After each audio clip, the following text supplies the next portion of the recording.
말씀은 살아계신 하나님의 말씀입니다. 우리는 지난 시간에 창세기 1장을 근거로 인간이 누구이며 무엇인가에 관한 성경의 첫 번째 대답은 인간은 삼위일체 하나님의 형상입니다 라는 것을 배웠습니다. 다들 기억하고 계시죠? 인간은 누구이며 무엇인가에 대한 성경의 첫 번째 대답은 인간은 삼위일체 하나님의 형상입니다. 이것을 배웠고 삼위일체 하나님의 형상을 따라 삼위일체 하나님의 형상으로 창조된 인간에게는 이 세 가지 의무가 부여된다는 사실도 배웠습니다. 정리해보면 첫 번째 의무는 삼위일체 하나님 안에 가득한 사랑과 기쁨과 행복을 누리는 것. 두 번째 의무는 공동체로 존재하시는 삼위일체 하나님을 닮아 그 역시 공동체로 존재하는 것. 셋째, 하나님의 말씀인 성경에 순종하는 것으로 성부께 순종하는 성자와 성자께 순종하는 성령을 피조세계 가운데 보여주는 것. 이 세 가지 의무가 부여된다는 것을 배웠습니다. 그리고 오늘은 창세기 2장을 통해서 같은 질문에 대한 답을 얻어보도록 하겠습니다. 인간은 누구이며 무엇인지에 대한 또 다른 대답입니다. 본문 7절 말씀 읽어보겠습니다. 본문 7절입니다. 읽습니다. 시작. 여호와 하나님이 땅의 흙으로 사람을 지으시고 생기를 그 코에 불어 넣으시니 사람이 생명이 된지라. 자, 여호와 하나님이 땅의 흙으로 사람을 지으시고 생기를 그 코에 불어 넣으시니 사람이 생명이 되니라. 자, 방금 읽은 바와 같이 여호와 하나님은 사람을 지으시되 무엇으로 지으셨습니까? 땅의 흙으로 지으셨습니다. 그리고 이것은 단지 문학적인 표현이 아니라 물질적인 사실입니다. 그 흙을 구성하는 주요 원소들과 인간의 육체를 구성하는 주요 원소들이 거의 일치한다는 것에 그 확실한 증거가 있죠. 흙을 구성하는 주요 원소들과 인간의 육체를 구성하는 주요 원소들이 거의 일치한다는 것에 그 증거가 있습니다. 하지만 알다시피 흙으로 창조된 존재가 단지 인간만은 아닙니다. 육상동물, 들짐승들과 공중의 새들 역시 흙으로 창조가 되었습니다. 우리 2장 19절 상반절 말씀 읽어보겠습니다. 2장 19절 상반절입니다. 읽습니다. 시작. 여호와 하나님이 흙으로 각종 들짐승과 공중의 각종 새를 지으시고, 자, 인간만 땅의 흙으로 창조된 존재가 아니라 들짐승들과 각종 들짐승들과 공중의 각종 새들 역시 땅의 흙으로 창조되어진 존재들입니다.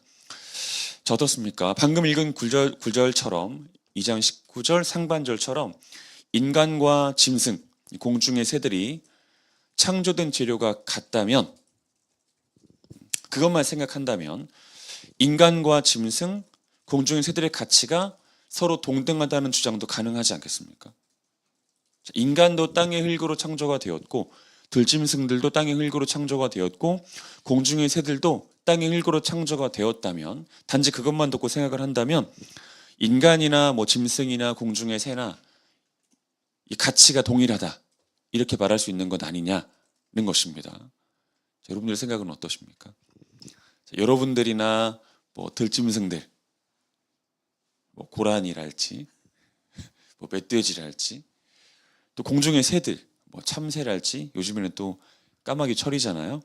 까마귀랄지, 존재의 가치에 있어 동등하다. 여러분 동의하십니까? 그러니까 물론 요즘에는 이런 사람들이 적지 않게 있는 건 또 사실입니다. 인간이나 들짐승들이나 새들이나 가치에 있어 동등하다라고 말하는 분들이 적지 않게 늘어나는 것도 사실이기는 합니다. 하지만 여전히 절대 다수의 사람들은 자기들이 육상동물이나 공중의 새들과 그 가치에 있어 동등하다고 생각하지 않습니다. 그리고 그것은 그가 교만하기 때문이 아니라 비록 오염되고 훼손되기는 했지만 여전히 작동되고 있는 그들의 지성이, 이 본성적인 지성이죠. 그들의 본성적인 지성이 그러한 주장들을 용납하지 않기 때문입니다. 그걸 받아들이지 않기 때문이에요. 자, 분명하게 말씀을 드립니다. 물론 여러분들에게는 이런 말씀을 재차 드릴 필요가 없겠지만 그럼에도 불구하고 말씀을 드립니다. 비록 같은 재료로 창조되기는 했지만 인간의 가치와 들짐승, 새의 가치는 동등하지 않습니다. 인간의 가치와 들짐승, 공중의 새의 가치는 동등하지 않다. 이것은 예수님도 직접 말씀하신 겁니다. 우리 마태복음 6장 26절 말씀 보겠습니다. 마태복음 6장 26절.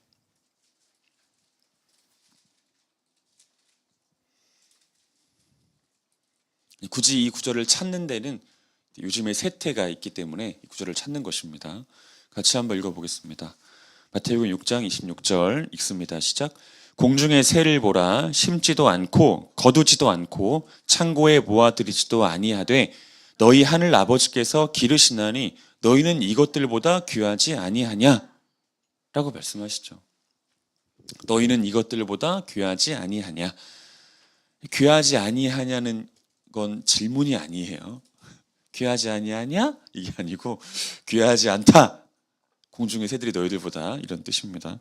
그런 안타깝게도 절대다수의 사람들은 자신들이 육상동물이나 공중의 새들과 동등하지 않은 이유에 관해 제대로 알고 있거나 설명하지는 못합니다. 그러니까 본성적인 지성 속에서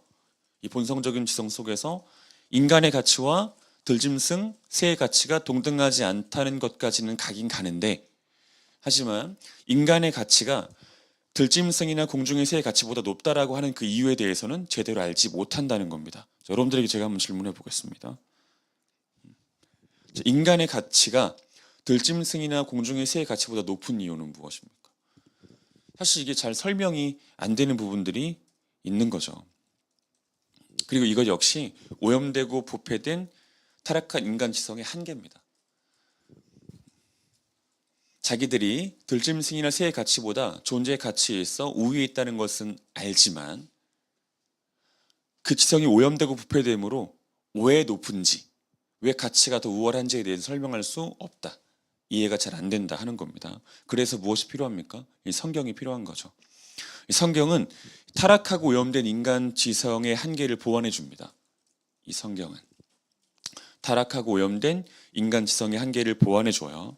즉 오염되고 타락한 지성을 가진 인간이 발견할 수 없는 것을 대신 발견해 주고요. 오염되고 타락한 지성을 가진 인간이 혼자서는 알 수 없는 것을 알려줍니다. 그리고 오염되고 타락한 인간 지성이 이해할 수 없는 것을 대신 이해시켜 줍니다. 성경이 우리들에게 주는 은혜죠. 하나님은 이 성경에 인간이 육상동물, 즉 들짐승이나 공중의 새들과 그 가치에 있어 동등하지 않은 이유를 분명히 기록해 놓으셨습니다. 이유는 크게 두 가지입니다. 첫째, 인간은 삼위일체 하나님의 형상을 따라 창조된 삼위일체 하나님의 형상이기 때문이에요. 삼위일체 하나님의 형상을 따라 창조된 삼위일체 하나님의 형상이기 때문입니다. 지난 시간에 살펴본 바와 같이 어떤 들짐승이나 새들도 삼위일체 하나님의 형상을 따라 창조되지는 않았습니다. 어떤 들짐승이나 어떤 새들도 삼위일체 하나님의 형상을 따라 창조되지 않았습니다. 따라서 삼위일체 하나님의 형상이라고 인정되지도 않습니다. 어떤 들짐승이나 어떤 새들도. 그러니까 여러분들이 이 생각을 좀 가지고 계셔야 되겠죠. 이게 들짐승과 인간을 나누는 결정적 차이입니다. 두 번째는 인간에게는 이 들짐승이나 공중의 새들에게는 없는 특별한 창조 행위가 더해졌기 때문이에요. 들짐승이나 공중의 새들을 창조하실 때는 하지 않으셨던 특별한 창조 행위를 인간을 창조하실 때는 하나님께서 하셨기 때문입니다. 그 특별한 창조 행위가 무엇입니까? 그 코에 생기를 불어넣어 주신 거죠. 그 코에 생기를 불어넣어 주신 것. 우리 7절 말씀 읽어보겠습니다. 7절입니다. 읽습니다. 시작. 여호와 하나님이 땅의 흙으로 사람을 지으시고 생기를 그 코에 불어넣으시니 사람이 생명이 되니라. 여호와 하나님이 땅의 흙으로 사람을 지으시고 생기를 그 코에 불어넣으시니 사람이 생명이 되니라. 다시 말하지만 이 특별한 창조의 행위, 즉 코에 생기를 불어넣어 주시는 이 특별한 창조 행위는 오직 인간에게만 주어진 행위입니다. 오직 인간에게만. 그리고 이 특별한 창조 행위가 인간의 가치가 들짐승이나 공중의 새의 가치보다 우월하다는 증거요 근거가 됩니다. 그렇다면 그 코에 생기를 불어넣어 주신 행위는 무엇을 의미하는 것입니까? 그 코에 생기를 불어넣어 주신 것은 무엇을 의미하는 것인가? 이것 역시 두 가지로 정리해 볼 수 있습니다. 첫 번째는 인간이 하나님 앞에 서 있는 존재로 창조되었다는 것을 의미하는 거죠. 인간은 하나님 앞에 서 있는 존재로 창조되었습니다. 하나님 앞에 서 있는 존재로. 그리고 늘 그것을 의식해야 되는 존재로 창조가 되었습니다. 좀 어려운 말로 하면 신전의식이죠. 신전의식을 가져야 되는 존재로 인간은 창조가 되었다 하는 겁니다. 여러분 잘 생각해 보십시오. 코에 바람을 넣어 주었다는 것 자체가 인간이 하나님 앞에 가까이 서 있는 존재라는 것을 의미하는 겁니다. 그 코에 바람을 넣어 주었다는 것 자체가. 제가 여기서 그래요, 우리 길성 형제님, 제가 자매님들 코에다가 바람 넣는 건 좀 그러니까 제 길성 형제님 코에다가 바람을 넣으려면 여기서 넣을 수 있습니까? 여기서는 못 넣어요. 그러면요, 그 앞으로 가야 되겠죠. 자, 그 코에 생기를 불어 넣어주셨다는 것이 의미하는 것, 이 표현이 의미하는 것은 인간은 하나님 앞에 서 있는 존재로 창조가 되었다. 신전의식을 가져야 되는 존재로 창조가 되었다. 이것이 다른 들짐승이나 공중의 새들에게는 부과되지 않은 의미입니다. 인간에게만 부과된 의미이죠. 두 번째, 하나님께서 인간을 창조하실 때 그 코에 생기를 불어넣으셨다는 것이 의미하는 것은 인간이 영혼을 가진 존재라는 것을 말해주는 겁니다. 영혼을 가진 존재, 육체와 분리되지 않은 영혼입니다. 영혼을 가진 존재임을 말해주는 것이다, 이렇게 볼 수 있습니다. 경건한 신학자들은 하나님께서 그 코에 생기를 불어넣어주신 이 특별한 창조 행위를 하나님께서 육체를 가진 인간에게 영혼을 창조하시는 행위로 봅니다. 이 그 코에 생기를 불어넣어주시는 이 특별한 창조 행위를 육체를 가진 인간에게 영혼을 창조하시는 행위로 이해하는 겁니다. 어떤 의미인지 아시겠죠? 자, 이 두 가지 사실을 토대로 제가 두 가지를 말씀을 드릴 테니 잘 들어보십시오. 먼저 첫 번째, 자, 인간다운 삶, 가장 인간다운 삶은 자신이 하나님 앞에 서 있다는 것을 기억할 때 시작이 됩니다. 자신이 하나님 앞에 서 있다는 것을 기억할 때 가장 인간다운 삶이 시작이 돼요. 자, 이 사실을 망각하면 그는 어느 순간 짐승과 별반 다르지 않은 삶을 살게 됩니다. 자기가 하나님 앞에 서 있다는 의식이 약해지고 이 의식을 가지지 않게 되면 짐승과 크게 다르지 않은 삶을 살게 된다고요. 그래서 사람들로부터 짐승만도 못한 사람, 때로 짐승보다 더한 사람, 때로 짐승 같은 사람, 이 세 가지가 다 각기 다른 표현인데 사실 의미하는 바는 같죠. 짐승만도 못한 사람, 짐승보다 더한 사람, 짐승 같은 사람, 이런 평가를 받으며 살게 됩니다. 이 신전의식이 사라지면요, 자기가 하나님 앞에 서 있는 존재로 창조가 되었고, 그리고 그런 존재로 창조되었을 뿐만 아니라 자신이 하나님 앞에 서 있다는 사실 자체를 망각해버리면 이런 평가를 받을 수밖에 없게 된다는 겁니다. 여러분 명심하셔야 됩니다. 인간은 모두 하나님 앞에 서 있습니다. 그가 신자든 비신자든 인간은 모두 다 하나님 앞에 서 있어요. 우리가 하나님 앞에 서 있지 않은 순간은 한순간도 없습니다.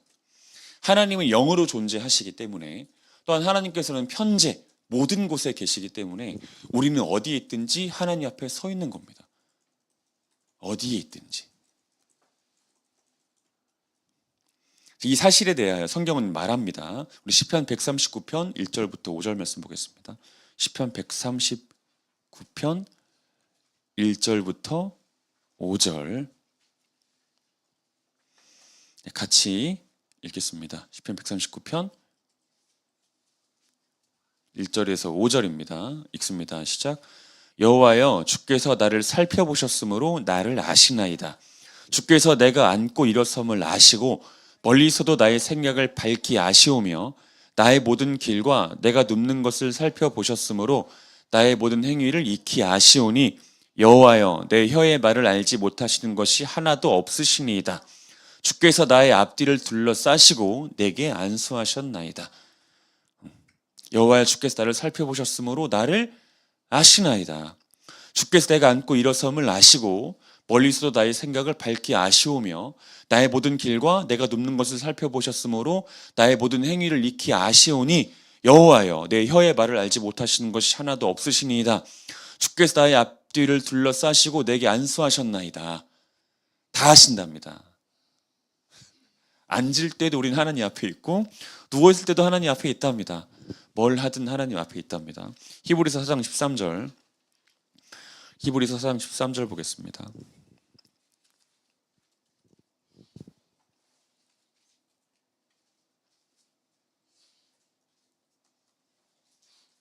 히브리서 4장 13절.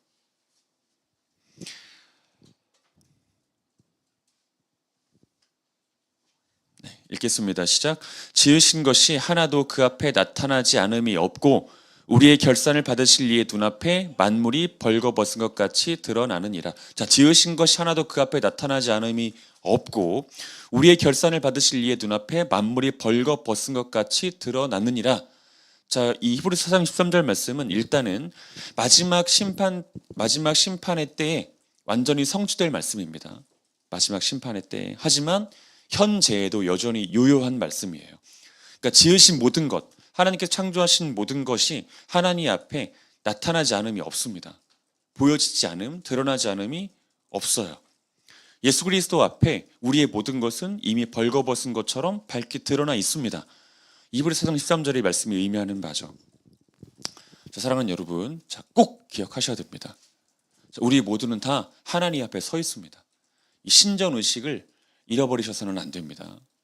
신전의식. 이 의식을 가지기 시작할 때 가장 인간다운 삶이 시작이 되고요. 그 누군가로부터 짐승만도 못한 사람, 짐승 같은 사람, 짐승보다 더한 사람, 이런 평가 안 받을 수 있습니다. 자, 두 번째 기억해야 되는 것. 가장 인간다운 삶은 자신에게는, 짐승에게는 없는 영혼이 있다는 것을 기억하고 그에 합당한 행동을 시작할 때 시작되는 삶이에요. 가장 인간다운 삶. 자, 일단은 자기에게 영혼이 있다는 것을 기억하고 그에 합당한 행동을 시작할 때 시작되는 삶이 가장 인간다운 삶입니다. 자, 아시는 분들이 계시겠지만 짐승에게도 혼이라는 게 있습니다. 짐승에게도 혼이라는 게 있어요. 혼. 그리고 그 혼을 통해서 생존과 번식에 대한 본능을 비롯한 단순한 감정을 느낍니다. 이 짐승들도요. 생존과 번식에 대한 본능. 그러니까 예를 들어 요즘에는 이제 동물을 학대하는 일이 많이 없잖아요. 근데 예전에는 정말 동물을 학대하는 일들이 많았잖아요. 그래서 이렇게 그 아내와 남편이 서로 부부싸움 하면 꼭 그 화풀이를 이렇게 키우는 가축에게 하는 경우도 많았고, 뭐 그런 일들이 종종 있지 않았습니까? 그러면 이제 그 키우는 가축들도 직감하잖아요. 이 주인의 목소리와 주인의 표정이나 주인의 이 발걸음 소리, 이것만으로도 아예 주인이 지금 나를 때리러 오는구나, 아니면 밥을 주러 오는구나, 이 모든 것들을 다 감지하지 않습니까? 이게 짐승에게 혼이 있기 때문이거든요. 짐승에게도 혼이 있습니다. 단순한 감정으로 느낄 수 있어요. 뭐 슬픔, 기쁨 이런 거 느낄 수 있습니다.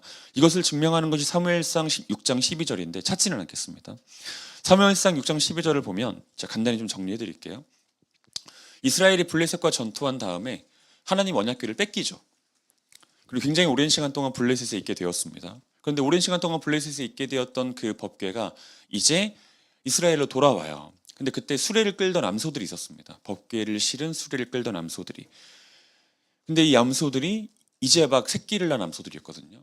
그러면 이제 새끼 송아지들이 있을 거 아닙니까? 근데 새끼 송아지들을 떼놓고 이제 가는 거예요. 타국으로.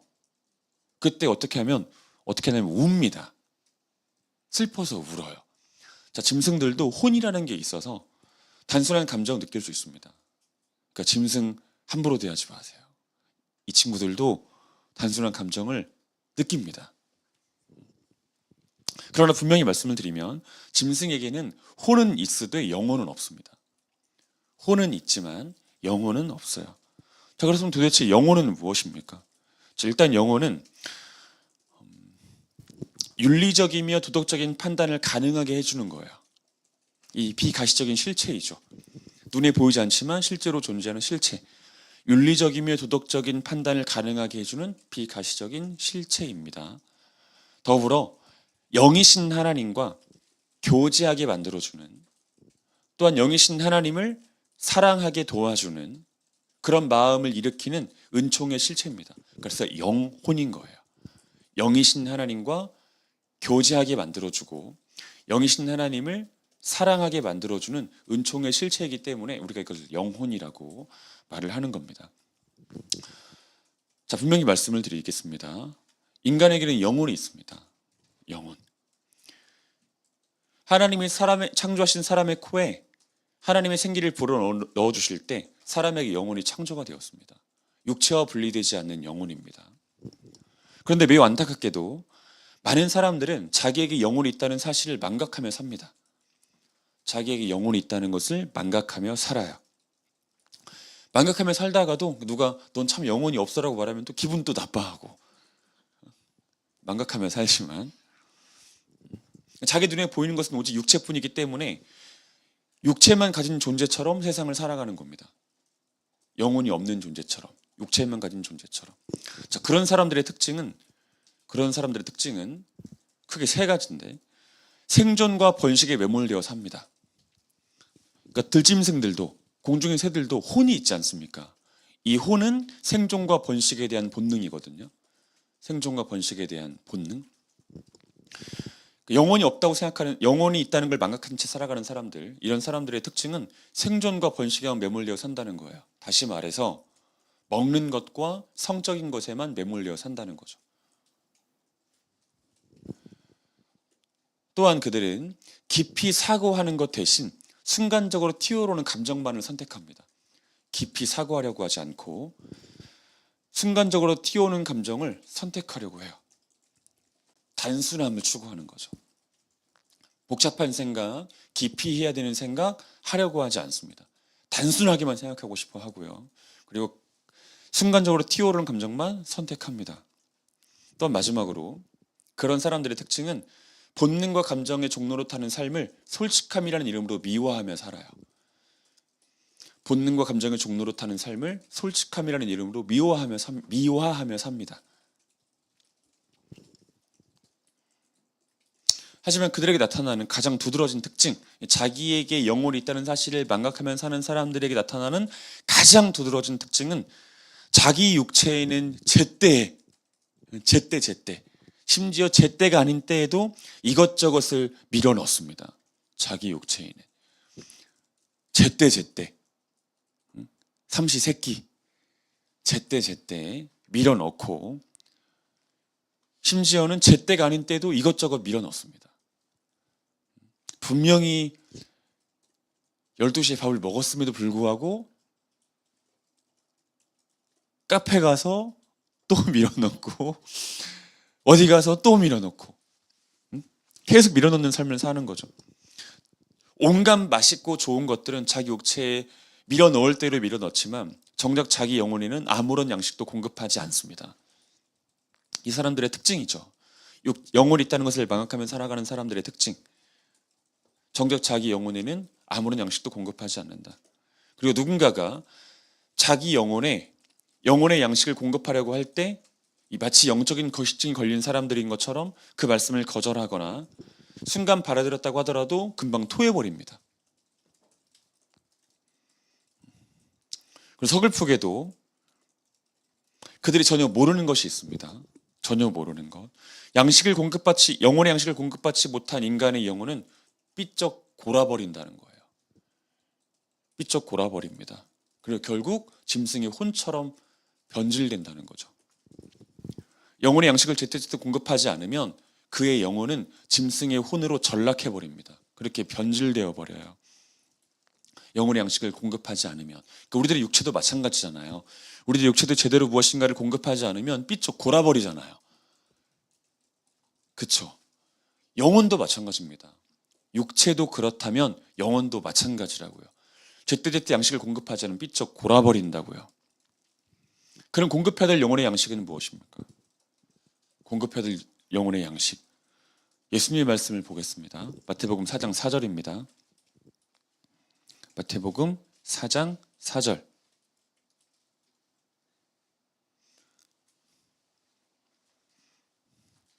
마태복음 4장 4절 읽겠습니다. 시작. 예수께서 대답하여 이르시되 기록되었을 때 사람이 떡으로만 살 것이 아니요 하나님의 입으로부터 나오는 모든 말씀으로 살 것이니라 하였느니라. 이게 신명기 말씀을 예수님께서 인용하신 것인데 사람이 떡으로만 살 것이 아니랍니다. 그러면요. 하나님의 입으로부터 나오는 모든 말씀으로 살 거래요. 자, 일단은 사람은 떡으로도 살아야 된다는 이야기예요. 사람이 떡으로만 살 것이 아니오잖아요. 사람은 떡으로도 살아야 됩니다. 그러니까 밥 잘 드시라고요. 밥 잘 드시라고요. 꼬박꼬박 드시라고요. 굶지 마시라고요. 예전 어르신들은 맨날 인사가 식사했어요 였잖아요. 옛날에 잘 못 사셔가지고 밥 제때제때 챙겨 드십시오. 사람은 떡으로도 살아야 됩니다. 하지만 떡으로만 살 수 없어요. 사람은 들짐승이 아니기 때문이죠. 무엇으로 살아야 됩니까? 하나님의 입으로부터 나오는 모든 말씀으로 살아야 됩니다. 하나님의 입으로부터 나오는 모든 말씀으로 살아야 돼요. 하나님으로부터 시작된 영혼은 하나님으로부터 온 말씀, 그 말씀만으로 살 수 있고 그 말씀만으로 건강해질 수 있습니다. 하나님으로부터 시작된 인간의 영혼은 하나님으로부터 온 말씀만으로 살고 그 말씀만으로 건강해져요. 비유하자면 이렇게 표현하자면 이렇게 표현할 수 있는 겁니다. 하나님의 말씀은 영혼의 전용 양식입니다. 영혼의 전용 양식. 아시겠죠? 물론 어떤 사람들은 이렇게 말할 수 있습니다. 독서는 영혼의 양식이 아닙니까? 라고 말할 수 있습니다. 또 음악은요. 핸델의 메시아를 듣거나 뭐 이런 고급진 클래식 음악을 듣거나 이런 거. 또 찬송가를 계속 듣거나. 음악은요. 미술은요. 미술은요. 영혼의 양식. 영화는요. 영화. 운동은요. 이게 다 영혼의 양식. 요즘 사람들이 이걸 다 영혼의 양식으로 생각하잖아요. 독서든 음악이든 미술이든 영화든 레저든 운동이든 이 모든 것들을 다 영혼의 양식으로 생각하지 않습니까? 이렇게 질문하는 거예요. 이것으로도 얼마든지 영혼은 살아날 수 있지 않습니까? 라고 말할 수 있습니다. 그러나 그렇지 않습니다. 독서, 음악, 미술, 영화, 레저, 운동은 기계를 매끄럽게 돌아가게 하는 윤활유와 같은 것이지 그거 자체가 기계를 작동하게 하는 기름은 아니에요. 이해됩니까? 독서나 미술이나 음악이나 영화나 레저나 운동은 기계를 매끄럽게 돌아가게 하는 기름일 뿐 기계를 작동시키는 기름은 아니라고요. 윤활유와 휘발유는 다르잖아요. 그렇죠? 그러니까 여러분 차에다가 제가 윤활유를 막 집어넣는다고 생각해 보세요. 그 기름통에다가요. 어떻게 되겠습니까? 결국 망가지는 겁니다. 영혼도 마찬가지입니다. 인간의 영혼도. 하나님 말씀을 공급받지 않고 하나님 말씀을 먹지 않고 독서, 음악, 미술, 영화, 레저, 운동에 빠지기 시작하면 그의 영혼도 기계처럼 망가져 버려요. 윤활유 먹은 기계처럼. 이것에만 빠져버리면 하나님 말씀을 접한 다음에 하나님 말씀을 충분히 섭취한 다음에 독서, 음악, 미술, 영화, 레저, 운동 이런 것들을 가미했을 경우에 그 영혼은 훨씬 더 풍성해지는 것이지만 이것 자체가 영혼을 살린다거나 아니면 영혼을 작동시키는 근원적인 힘이 될 수는 없다. 이 말씀 드리는 겁니다. 사랑하는 여러분, 여러분들에게 영혼이 있다는 것을 인정하십니까? 그렇다면 그에 합당한 삶을 시작해야 돼요. 그에 합당한 삶은 하나님 말씀 앞에 서는 겁니다. 그 말씀을 공급받는 겁니다. 그 말씀을 채우는 거예요. 그 말씀을. 여러분, 인간은 누구입니까? 인간은 누구이죠? 인간은 하나님 앞에 서 있는 존재입니다. 그리고 영혼을 가진 존재입니다. 인간을 인간답게 하는 것은 자기가 하나님 앞에 서 있다는 의식, 신전 의식을 갖는 것이고 더불어 영혼을 가진 자들의 합당한 행동들을 시작하는 거예요. 하나님 말씀을 공급받는 겁니다. 하나님 말씀을 먹는 겁니다. 아시겠죠? 인간은 누구인가? 그리고 무엇인가에 관한 창세기 2장의 대답이에요. 인간은 신전의식을 가져야 한다. 인간은 영혼을 가진 존재이므로 영혼의 전용 양식을 공급받아야만 한다. 알겠죠? 우리 더 바이블 교회는 이것에 좀 집착하는 교회입니다. 이 말씀을 공급받고 공급하고 하는 것에 집착하는 교회. 그러니까 저는 이게 저의 목회관이에요. 하나님 말씀을 공급하는 거예요. 순결하게 해석해서 바르게 해석해서 순결하고 바르게 공급하는 거예요.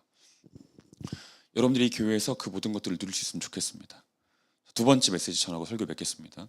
자, 인간은 누구이며 무엇인가에 관한 성경의 또 다른 대답. 성경의 또 다른 대답은 인간은 언약적 존재입니다. 예요. 인간은 언약적 존재입니다. 제가 잘 설명을 해볼 테니까 여러분들이 잘 한번 들어봐 주세요. 그리고 우리 유튜브 채널이 있으니까 반복해서 나중에 들어보셔도 유익할 것 같습니다. 잘 들으셔야 됩니다. 자, 하나님은 인간을 대상으로 하는, 또 인간을 위하는 총 3개의 언약을 가지고 계셨습니다. 인간을 대상으로 하고 또한 인간을 위하는 3개의 언약, 이 3개의 언약을 가지고 계셨어요. 3개의 언약. 몇 개요? 3개요. 첫 번째 언약은 구속 언약입니다. 구속 언약. 두 번째 언약은 행위 언약. 세 번째 언약은 은혜 언약. 이 3가지 언약을 가지고 계셨습니다. 제가 각 언약에 대해서 아주 간단하게 설명을 해보겠습니다. 정말 간단해서 깜짝 놀랄 수도 있어요. 잘 들어보세요. 자, 먼저 구속 언약입니다. 우리가 이거를 삼위일체 하나님의 하늘 회의라고 생각하셔도 좋습니다. 구속 언약. 삼위일체 하나님의 하늘 회의. 성부와 성자와 성령의 하늘 회의입니다. 다시 말하지만 구속 언약은 성부, 성자, 성령 하나님이 서로 맺으신 언약이에요. 그러니까 인간을 대상으로 하는 언약이고 인간을 위한 언약이기는 하지만 인간과 맺은 언약이 아니라 삼위일체 하나님이 서로 맺으신 언약입니다. 서로 맺으신 언약. 이 언약의 내용은 이겁니다. 창조하실 사람 중에 누구를 구원하실 것인가? 창조하신 사람 중에 누구를 구원하실 것인가? 그리고 택하신 이들의 속, 그들의 구원을 위해 어떤 값을 치르실 것인가? 이 속은 속량의 준말이거든요. 어떤 값을 치르고 그들을 용서하시고 그들을 구원하실 것인가에 관한 언약입니다. 그러니까 누구를 구원하고 그를 구원하시기 위해서 어떤 값을 치를 것인가에 대한 언약이에요. 이게 구속 언약입니다. 자, 이 구속 언약 속에는 이런 내용이 있습니다. 누구를 구원할 것인가? 누구를 구원할 것인가? 그리고 언제 구원할 것인가? 어떤 과정과 방법으로 그를 구원할 것인가? 그를 구원하실 때 누구를 사용할 것인가? 어떤 교회를 사용할 것인가? 어떤 말씀을 사용할 것인가? 이 모든 것들을 정한 겁니다. 창세전에 삼위일체 하나님의 하늘의 회의를 통해서. 이게 구속 언약입니다. 구속 언약. 자, 누구를 구원할 것인가? 언제 구원할 것인가? 어떤 과정과 방법을 통해서 구원할 것인가? 어떤 사람을 붙이셔서 그를 구원할 것인가? 어떤 교회를 그에게 붙이셔서 그를 구원하실 것인가? 어떤 말씀을 그에게 들려주심으로 그를 구원하실 것인가? 이 모든 것이 구속 언약의 내용에 포함되어 있습니다. 구속 언약의 내용에. 그러니까 이런 거죠. 그러니까 한 A라는 남자분이 있다고 칩시다. 자, 이 A라는 남자분은 하나님의 하늘회의에서 70세에 구원하시기로 정하셨습니다. 그리고 70세에 구원하시기로 정하셨고, 그리고 그를 구원하실 때 이은경이라고 합시다. 그런 자매를 붙이십니다. 붙이세요. 그러니까 이게 하나님의 창세전의 회의를 통해서 결정된 내용이고, 우리가 창세전의 이 하늘 회의를 구속 언약이라고 하는 이름으로 표현하고 말합니다. 구속 언약. 사실 구속 언약은 우리들에게 분명한 메시지를 주는데, 이 메시지는 뭐냐면 우리는 우연의 산물이 아니라는 거예요. 남자와 여자가 서로 성관계를 해서 그렇게 우연히 X와 Y가 만나가지고 존재하게 된 그런 존재가 아니라고요. 그러면요, 하나님, 삼위일체 하나님의 완전한 지혜와 완전한 계획 속에 창조된 존재라고요. 이게 구속 언약이 우리들에게 말해주는 핵심적인 메시지입니다. 우리는 우연의 산물이 아니라고요. 성부, 성자, 성령 하나님의 완벽한 지혜와 지식 속에서 창조된 존재라고요. 너무나 소중한 존재라고요. 그래서 우연의 산물이 아니니까. 이해되십니까? 이 구속 언약이 우리들에게 주는 메시지예요. 한 줄로 요약하면 우리는 우연의 산물이 아니다. 성부, 성자, 성령 하나님의 완벽한 지식 속에서 또 완벽한 계획 속에서 창조된 존재다. 네? 아시겠습니까? 그러니까 우리가 절대 나중에 자식 낳더라도 자식들한테 이런 말 하면 안 돼요. 네가 나 없이 세상에 뭐 존재할 줄 알았어? 뭐 이런 얘기. 마치 자신이 조물주인 것처럼 그렇게 말하는 그런 말은 하시면 안 됩니다. 물론 우리가 통로의 도구였던 건 사실이지만, 부모가 사실이지만, 하나님의 창세전의 계획이 그를 낳게 한 제1원인이에요. 그가 존재한 제1원인. 아시겠습니까? 꼭 기억하셔야 됩니다. 두 번째 언약은 행위언약이에요. 행위언약. 행위언약은 삼위일체 하나님께서 인간과 직접 맺으신 언약입니다. 그리고 구속언약 속에서 행위언약을 인간에게 베풀기로 결정하신 거예요. 자, 행위언약이 있습니다. 이 행위언약이라는 것은 행위라는 말이 의미하는 것처럼 순종적인 행위, 완벽한 행위를 요구하는 언약이에요. 완벽한 행위를 요구하는 언약. 그럼 그 요구된 완벽한 행위는 뭐예요? 창세기 2장 16절 17절입니다. 인간에게 요구되어진 완벽한 행위. 창세기 2장 16절부터 17절. 여호와 하나님이 그 사람에게 명하여 이르시되 동산 각종 나무의 열매는 네가 임의로 먹되 선악을 알게 하는 나무의 열매는 먹지 말라. 네가 먹는 날에는 반드시 죽으리라. 자, 뭡니까? 두 가지죠. 첫 번째, 동산 각종 나무의 열매는 자유롭게 먹어라 입니다. 두 번째는요, 하지만 선악과는 먹지 마라예요. 이게 인간에게 요구된 행위죠. 이 행위를 요구받은 겁니다. 이 행위를 요구하시고 인간과 언약을 맺은 거예요. 인간과 언약을 맺은 겁니다. 자, 그렇다면 이 행위 언약은 지켜졌습니까? 안 지켜졌어요. 인간이 안 지켰습니다. 완전한 순종적 행위는 실패했습니다. 그리고 인간은 반드시 죽을 수밖에 없게 됐어요. 죽지 않을 수 있는 존재로 창조된 인간이 죽을 수밖에 없게 된 겁니다. 자, 그리고 하나님은 인간이 행위 언약에 실패할 것을 아셨어요. 처음부터 아셨다고요. 그러니까 하나님이 인간과 행위 언약을 맺으시고 막 기대하신 게 아니에요. 인간이 나랑 이 맺은 제가 지금 좀 연기하는 거예요. 인간이 이 인간이라고 하는 게 그러네. 이 사람이 이 행위 언약을 지킬지도 몰라. 내가 옆에서 잘 도와줘야지. 이렇게 하신 게 아니라고요. 인간과 행위 언약을 맺으셨지만 인간이 행위 언약 못 지킬 것을 아셨어요. 그럼 왜 주셨습니까? 행위 언약을 도대체 왜 베푸신 거예요? 자, 이 메시지를 주시기 위해서입니다. 네 힘으로 살려고 하면 죽어요. 네 힘으로 살려고 하면 죽어. 너 혼자 힘으로 어떻게 해보려고 하면 죽어. 이 메시지를 주시기 위해서입니다. 물론 여러 가지 이유가 있지만 그 중에 하나는 네 힘으로 살려고 하면 죽어. 아시겠습니까? 너 혼자 해보려고 하면 죽어. 예요. 반드시 죽어. 너는 반드시 죽어. 입니다. 자, 구속언약의 메시지와 행위언약의 메시지를 한번 합쳐보겠습니다. 구속언약이 주는 메시지와 행위언약이 주는 메시지를 합쳐볼게요. 이렇게 합칠 수 있습니다. 나의 사랑과 완전한 지식 안에서 창조된 누구누구야? 네 힘으로 살려고 하면 죽어.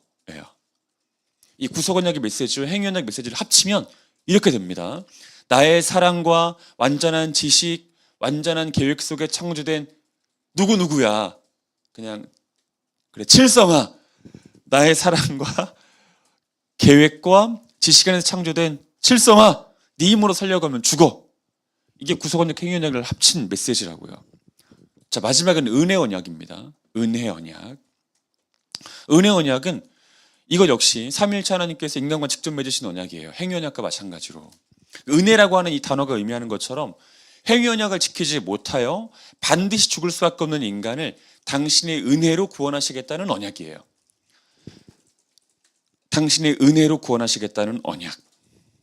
이 은혜 언약의 대표 구절은 창세기 3장 15절입니다. 우리가 원복음이라고도 부르는 창세기 3장 15절이에요. 찾겠습니다. 아주 중요한 구절이니까.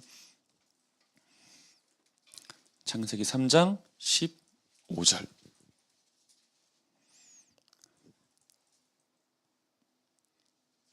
읽겠습니다. 시작. 내가 너로 여자와 원수가 되게 하고 내 후손도 여자의 후손과 원수가 되게 하리니 여자의 후손은 내 머리를 상하게 할 것이요 너는 그의 발꿈치를 상하게 할 것이니라 하시고, 자, 은혜 언약. 이 은혜 언약이 택하신 이에게 주는 메시지는 이것입니다. 나의 은혜로 너를 살릴 거야. 너를 살리다가 내가 뱀에게 물리는, 여기서 말하는 뱀은 독사입니다. 내가 독사에게 물리는 극도의 고통을 겪겠지만 나의 은혜로 너를 살릴 거야. 이게 은혜 언약이 주는 메시지예요. 나의 은혜로 너를 살릴 거야. 너를 살리다가 내가 뱀에게 물리는, 독사에게 물리는 고통을 겪겠지만 내가 너를 살릴 거야. 내 은혜로. 이것입니다. 아시겠죠? 자, 구속 언약과 행위 언약과 은혜 언약이 주는 메시지 이제 합쳐보겠습니다. 자, 구속 언약과 행위 언약과 은혜 언약이 주는 메시지를 이제 합해 볼게요. 이렇게 정리해 볼 수 있습니다. 제가 문장을 읽어 드릴게요. 인간은 삼위일체 하나님의 완전한 지혜와 계획 속에서 창조된 존재입니다. 그러나 인간은 자기 힘만으로는 살 수 없습니다.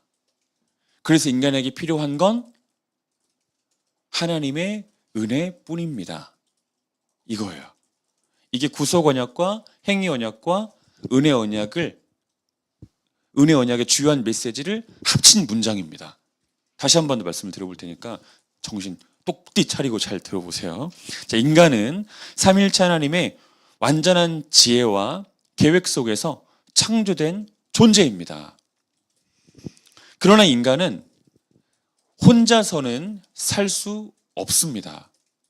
자기 힘만으로는 반드시 죽을 수밖에 없습니다. 그래서 인간에게 필요한 건 하나님의 은혜뿐입니다. 어떤 하나님의 은혜요? 독사에게 발꿈치를 물리시는 그 하나님의 은혜요. 그 은혜가 우리를 살립니다. 우리에게 필요한 건 그 은혜뿐입니다. 이게 구속 언약의 메시지와 행위 언약의 메시지와 은혜 언약의 메시지를 합친 문장이라고 생각해 주시면 좋을 것 같아요. 그리고 이런 면에서 인간은 언약적 존재예요. 이런 면에서. 아시겠습니까? 자, 이 언약 백성에 대한 하나님의 사랑은 무조건적입니다. 무조건적이에요. 그래서 이 조건적인 사랑만 해왔던 사람들은 이해할 수 없는 사랑입니다. 그리고 기브 앤 테이크에 익숙해진 사람들은 상상할 수 없을 만큼 일방적이며 열렬한 사랑이에요. 사랑하는 여러분, 자, 여러분들은 다 언약적 백성입니다. 언약적 존재들이에요. 언약 백성들, 언약적 존재들입니다. 여러분 이걸 꼭 기억하시면 좋겠습니다. 자, 인간은 누구입니까? 인간은 무엇입니까? 언약적 존재입니다. 언약적 존재. 이 사실을 기억하시는 여러분들이 되시면 좋겠습니다. 설교를 정리해 보겠습니다. 자, 오늘은 좀 전달된 정보량이 많았기 때문에 제가 정리를 한번 해드려 볼게요.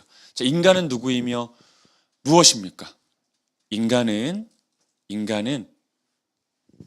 땅의 흙으로 창조된 존재예요. 그리고 땅의 흙으로 창조된 존재는 기억해야 됩니다. 인간은 누구이며 무엇이냐라고 하는 질문 앞에서 기억해야 돼요. 인간은 하나님 앞에 서 있는 존재예요. 하나님 앞에 서 있는 존재. 더불어 인간은 영혼을 가진 존재입니다. 그래서 언제나 자신이 하나님 앞에 서 있다는 생각을 가지며 살아야 되고요. 신전의식.